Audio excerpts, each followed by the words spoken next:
I rang the number provided and arranged for an interview, but they said to just swing by. Oh great. I can already tell it's not the cleanest of CAFs, meaning it's going to be full of thugs, but what did I expect living in an area like mine?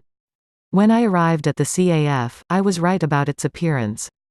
It was a little CAF just off the main road, a little run down and in major need of repainting, but the customers were surprisingly nice, well most of them were, and the staff. Sue and Alex, the other two waitresses, were so kind and helpful. I could see I was going to enjoy spending all my free time with them, even though I would miss spending it with Ian. *****, Monday came too quickly. I was starting to hate walking down these same halls every day, and the only thing getting me through the day was my boyfriend. Wow, it just rolls off my tongue. My boyfriend. Ian is mine. I walked into the lunch hall, my favorite part of the day, being able to eat. My stomach growled from the lack of food I haven't been eating. With working in a diner I get a free meal, so to save money I haven't been eating at all during the day. It's killing me. I sat at the already filled table and fell into usual seat. Sam gave me a sympathetic look as I had phoned her after work last night and informed her about my stupid mother. I know she wanted to help us, and she had offered us money, but I cannot and will not take money off anyone. Me and my mum can provide for ourselves. Kind of. Noticing my stubbornness, she giggled and pushed her untouched plate over to me. I smiled widely and clapped my hand. Now that's what friends are for. I had just put a large spoonful of spaghetti into my mouth when Ian chose that time to talk to me. He leaned in so that his lips brushed my ear, sending a shiver down my spine. I swallowed the food and bit my lip to try and keep back the lust I feel for this man. How about you come to mine after school?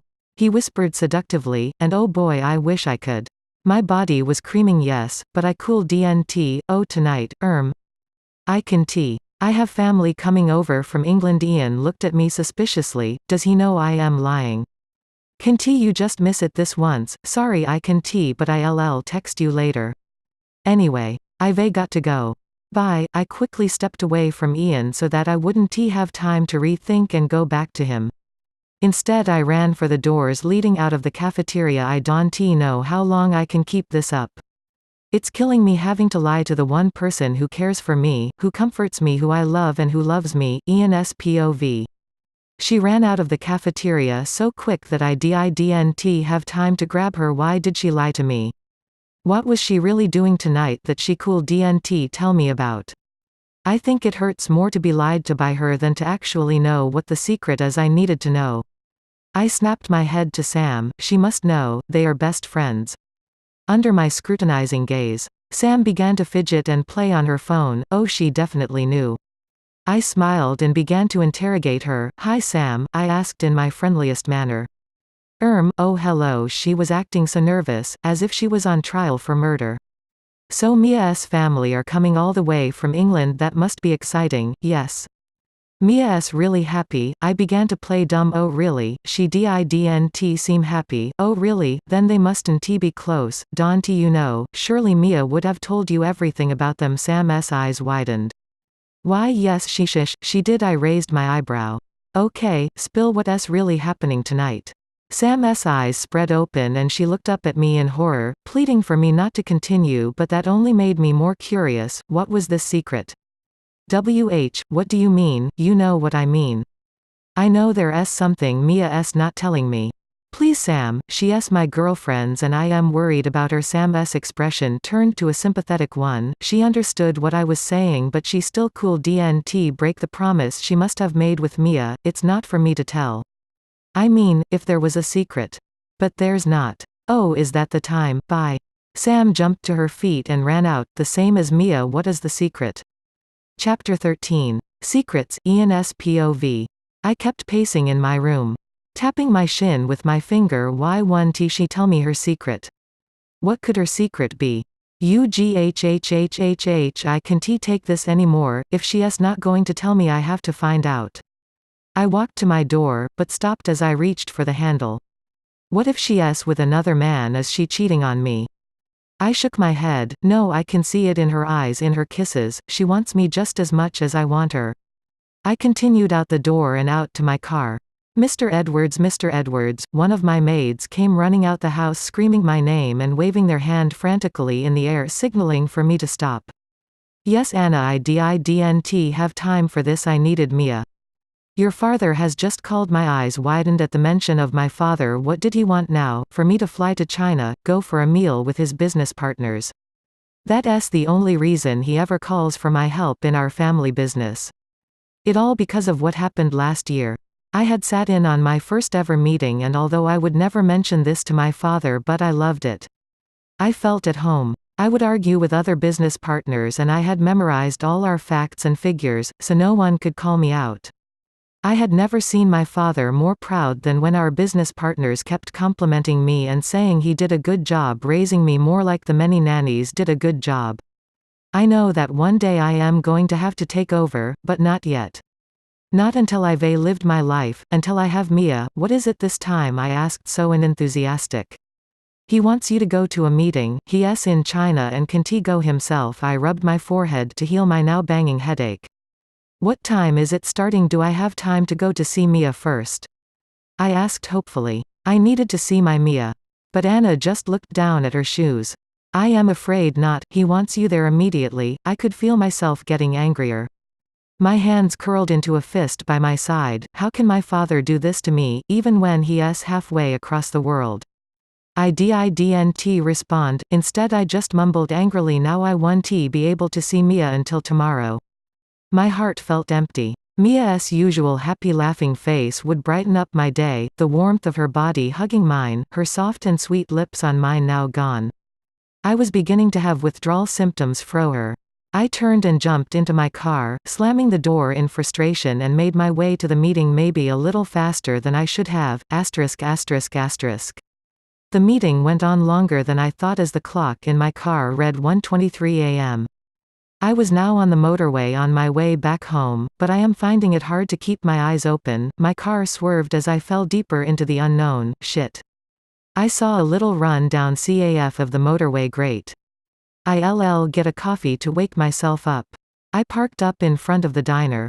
Light from inside beamed out the windows, lighting up my car. I looked around. This must have been the poorer side of town. Graffiti everywhere. Thugs lingering in every dark corner, acting suspicious. I didn't really want to leave my car here, but I needed something to wake me up. I was about to open my door when something in the diner caught my eye, a beautiful girl in the diner's themed pink and white colored dress. It was Mia. I froze. I just sat there in my car, admiring the magnificent creature that was in front of me. She gracefully swayed table to table, the dress clinging to her every curve and cut low, revealing an eye full of her breast. But I noticed that I wasn't the only one who was checking her out, but I was the only one who was allowed to look. She was taking an order from a table full of shady-looking men, none looking at her in the eyes. I began to shake with anger. I wanted to beat the crap out of them all for looking at my woman, but when one of the men shifted slightly in his chair, I got a full view of the gun wedged in his belt. I needed to get Mia out of danger. But why was she working here? Her family have money. Don't they? I never want her to step a foot in this area again. Seeing her in potential danger was my nightmare. I wanted to keep her locked up in my room and never let her out. I flung my door wide open and jumped out of my car to go save my woman, but when I got closer to the door, so did she. She was walking out the doors, so I ran back to my car. Why was I running from her? Why don't I go confront her about working here? Was this her secret? I focused on Mia in my car mirror. She began to walk down the road further and further into the darkness of this place. I can't leave her. Not when she could need my help. I drove some distance behind her until she turned into a little road of small, run-down houses and up the pathway to a door. Was this her house? She took out a bunch of keys and opened the door. Why would she lie to me about where she lived? Did she think that I wouldn't love her just because she's poor? I sat there for a while just staring at her house. I could never leave Mia. Even if she didn't have a house, I would still love her with all my heart. I took a deep breath to calm myself. I was hurt that she doesn't feel close enough to tell me, but I can't keep that against her. I need to make a plan. I needed to help my Mia. Chapter 14. In the Loop, Mia's POV. Driving to school with Sam. I rested my head on the cold window and thought of last night after work. It felt as though someone was following me. It was weird because although I should have been scared of the possible rapist or stalker, I felt safe. I wonder if there was someone following me, but who? We pulled up into school but I was too tired to move. All these long hours, how was I going to cope working these hours if I can't even cope with just one night? Sam walked me to maths, to which I was grateful for as I don't think I could have made it on my own. I don't think I wanted to. When I walked into class, everyone was already there and sitting at their desks chatting away. As I made my way to the back, I exchanged looks with Ian. He too looked like he had stayed up all night, a little stubble on his chiseled jaw, bags under his big hazel eyes, and he had a look of worry in his eyes, like he had stayed up all night thinking about something so much he couldn't sleep. Yet with the lack of care and sleep, he still looked like a Greek god. The 5 o'clock shadow even made him look sexier, like a bad boy. He noticed me and smiled. Even though he looks the way he does, he put everything into his smile. It was a genuine smile that instantly made me happier. I smiled back, but mine was nowhere near as convincing as his, and he saw that, as he pushed his eyebrows together and his smile faded slightly. I slouched into my chair. Finally I might be able to get some rest. Mr. K walked in and instantly demanded the attention of the class. I leaned my head in my arms on the table and closed my eyes. I could feel Ian's eyes burning into the back of my head, but I was too tired to move. Just a little nap and then I'll be fine. Next thing I knew, I was being surrounded by darkness and into my dreamland. Ian's POV. I had stayed up all night, thinking about how I would talk to Mia, if I would confront her at all. If she hadn't told me herself, then I don't want to talk to her if she's not ready, and I don't want to force her to tell me something she is so obviously uncomfortable with, but I feel distant from her. I was too tied up in my thoughts to notice Mia walk in the classroom. She looked how I feel. Tired and physically drained, but she did not show it. Although her eyes were tired, she looked hot. How could she possibly think I wouldn't love her anymore just because she's poor? I smiled, putting all my lasting energy into making it believable, but when she tried to smile back, it wasn't her usual widespread smile. She was exhausted. I just wanted to hug her close and tell her she would never have to work or worry about money again because I will never leave her and I will always provide for her. She slouched into her desk and rested her head in her arms. I just stared at her sleeping calmly, all her worried fading away as she slept. It killed me to see her like this. I couldn't concentrate on maths or anything else for that matter. Only Mia. Mrs. Owens, Mr. K shouted as he noticed Mia had fallen asleep. Mia's eyebrows pushed together. No, I can't let this prick wake Mia. I don't want her to look upset and tired, instead I wanted her peaceful like she is now. Don't wake her. I shouted at Mr. K, surprising myself. What? At my sudden outburst.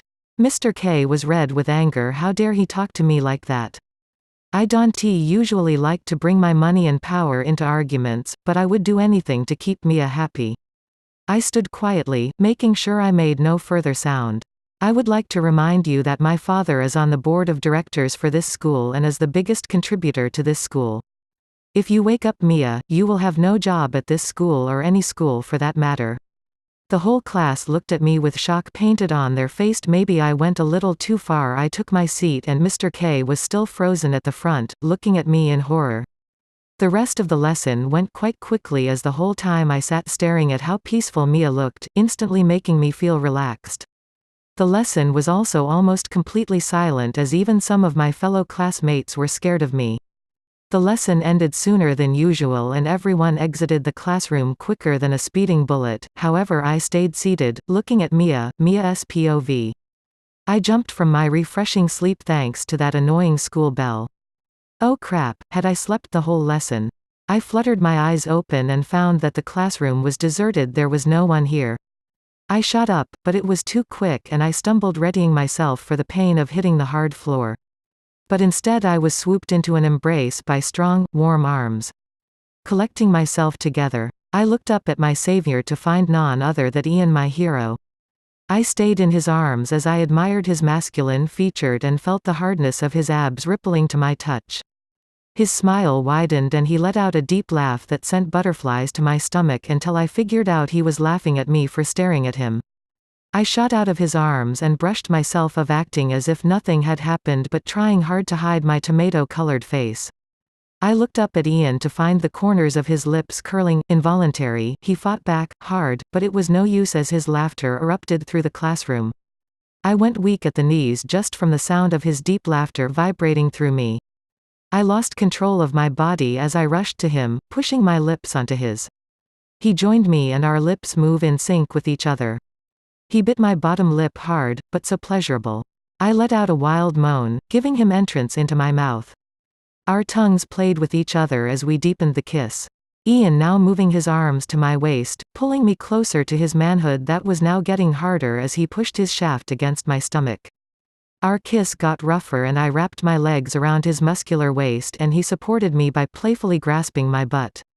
I slowly began to grind my now wet pussy up and down his shaft, teasing him.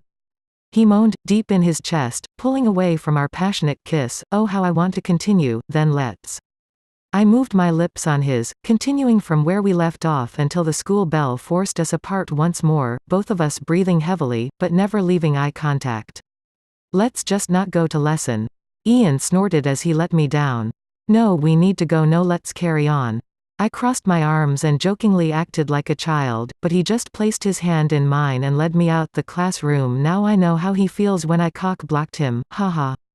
Asterisk asterisk asterisk. I threw my backpack down next to my front door and made my way into the kitchen, to see if there was any food in the house to eat before my 9-hour shift at the diner. As I walked into the kitchen I was met by my mother's arms wrapped around me, almost pushing me to the ground. She was so happy and instantly. I also beamed with laughter. What are you so happy about? I asked as my eyes followed her jumping up and down. Read this, it came this morning. She handed me a brown envelope whilst still jumping and laughing and I read the letter. Dear Ms. Owens, as of yesterday we are now under new management and therefore you have a new landlord. Homes and Landlords Inc. At Homes and Landlords Inc. we hope you would welcome us and to ensure a pleasurable living experience, therefore we would like to offer you a complimentary food basket filled with free nutritious food, home accessories and necessities. We would also like for you to contact us whenever you have a problem as it would be our pleasure to help with any worries you and your family may experience. It has also come to our attention that your previous landlord was overcharging your family for your living at your current residence, and therefore we would like to compensate you back all money that is owed to apologize for any inconvenience this might have brought you. You will find an enclosed check with this letter addressed to a Ms. Laura Owens for $5.294. We hope this is to your satisfaction. Please contact us if you have any queries. Yours, Home and Landlords Inc. Oh my God, I screamed and joined my mother, jumping uncontrollably around the kitchen.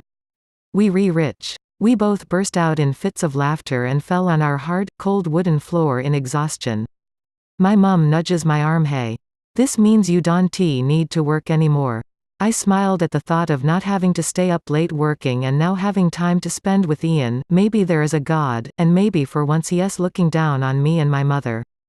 Thank you, I whispered as I looked up at the ceiling, thanking whoever had brought us this luck. Did you say something, honey? My mum got up off the floor and headed straight for the basket on the kitchen table, full of all kinds of amazing foods. No, I got up too and joined my mother in making our feast. We were going to eat like kings tonight. Chapter 15. Money can buy you everything. Walking down the school halls didn't seem so gloomy anymore. I don't know whether it was because it's Friday, or that last night I didn't have to spend long hours at work because we have some amazing new landlords. I didn't keep the smile off my face all day, even through all my boring lessons. I didn't stop smiling until before I knew it, it was the end of the day. Wow, this day just keeps getting better and better. After class one stopped off at my lockers to bet my backpack if only I didn't have homework. Then this day would have been perfect. I thought to myself. Hey, a sexy, deep man's voice vibrated down my ear as his lips brushed against the nape of my neck and his arms wrapped around my waist. Oh hello to you too. I turned in Ian's arms and draped my arms around his neck. My smile now wide with joy, another reason why this day was so perfect. Do you want to come back to mine? How could I possibly say no? I don't know. Might have to ask my boyfriend, you see he gets really jealous. Ian's eyes sparkled and the corner of his lips curled up as he tried to contain his laughter. Oh really, he sounds like a really hot and sexy and caring boyfriend. Yes, not that sexy, you know. We both laughed, then he picked me up and flung me over his shoulder and slapped me on my ass. Ah! I yelped in pain, but yet all I felt was pleasure. Asterisk asterisk asterisk. We burst through Ian's front door, in each other's arms, kissing intensely. Ian shut the door, then pushed me up against it. I ran my fingers through his soft hair, fisting some and pushing his head closer to mine so that his lips went rougher on mine. He was so irresistible. I needed to taste him more and more. Ring ring, the house phone rang, echoing throughout the castle-like mansion.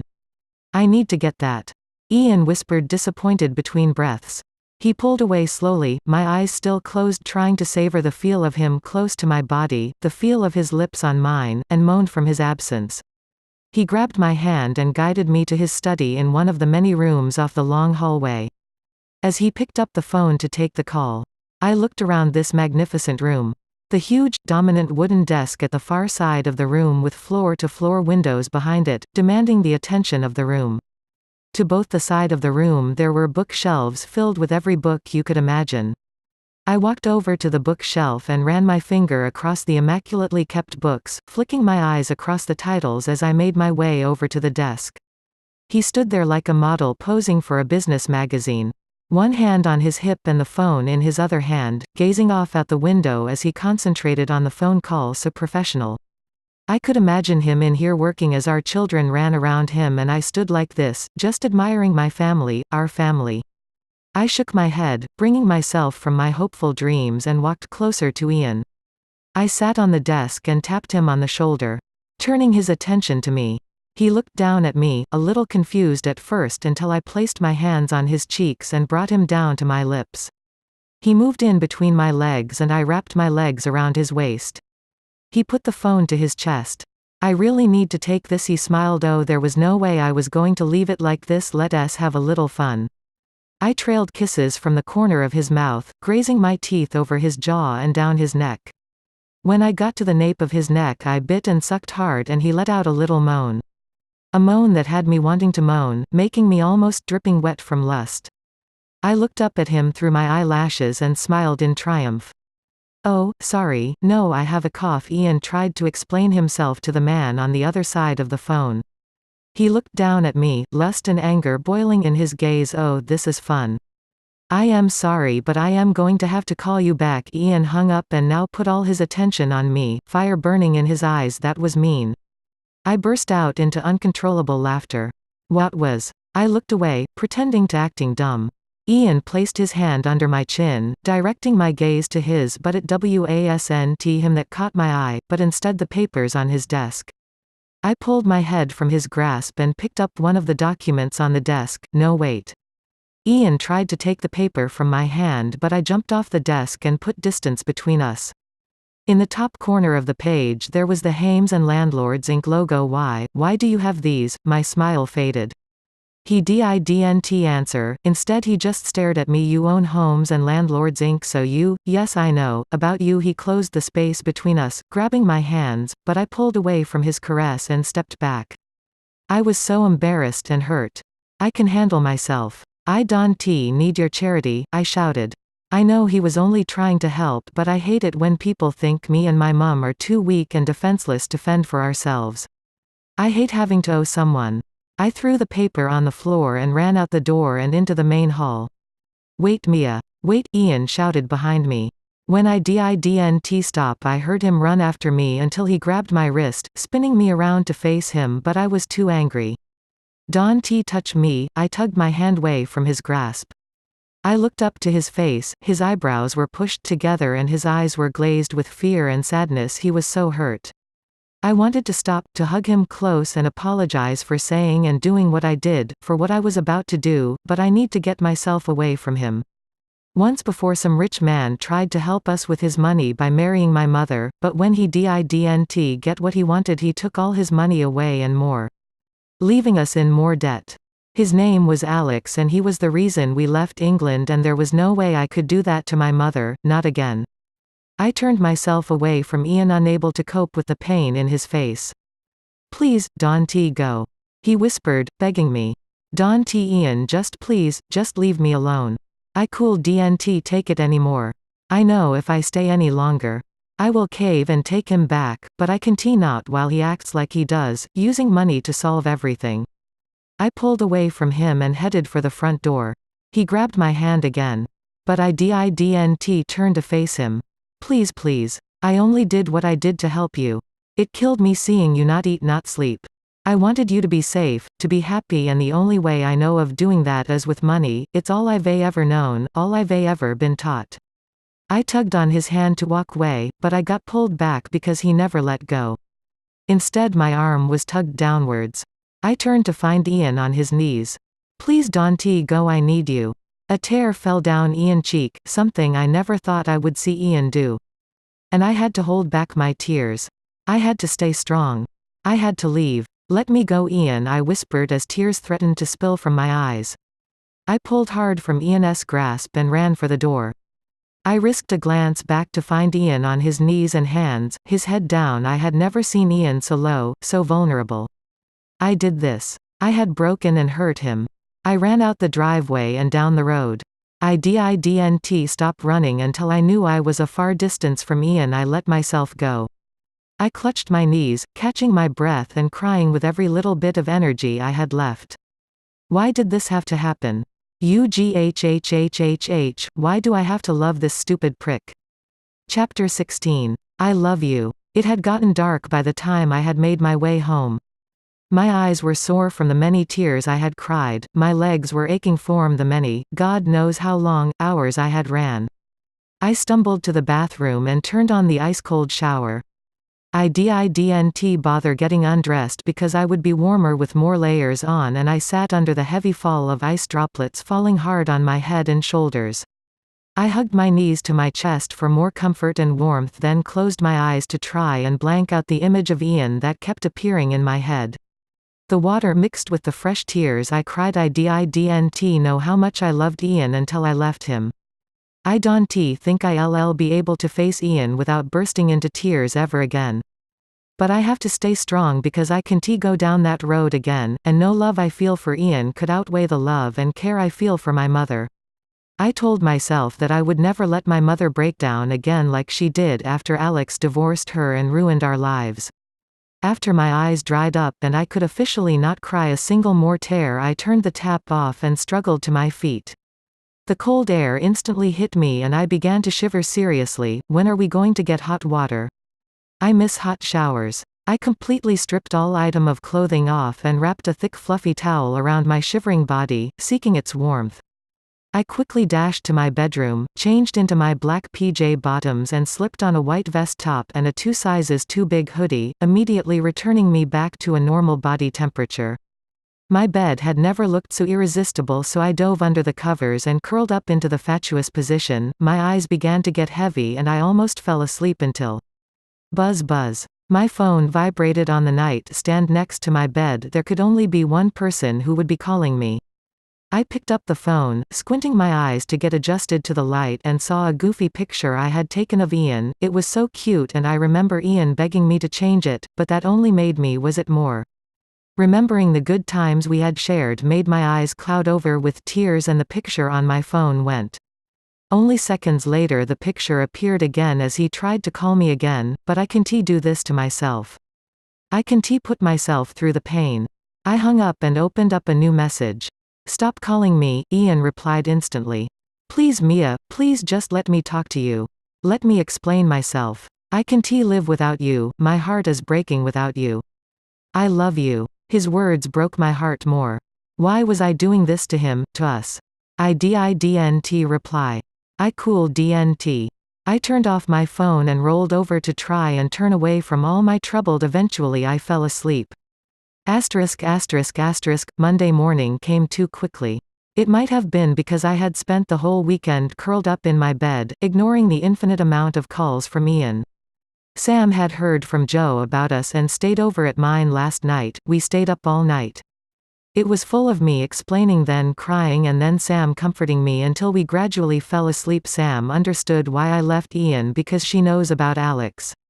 We loaded into her car and I leaned my head on the window, physically and mentally drained from the events of the weekend. The drive to school went so quickly, as if the world knows that I really don't want to be at school or see Ian, so has decided to speed everything up so I get to school sooner. Sam switched off the engine and turned to me. "You ready?" She knew that it was a stupid question, but she asked it anyway. "Ugh." "No," I moaned, pleading with Sam to take me back home, before anyone notices me. But instead she shot me a sympathetic look and got out the car and walked around to my side. She opened the door.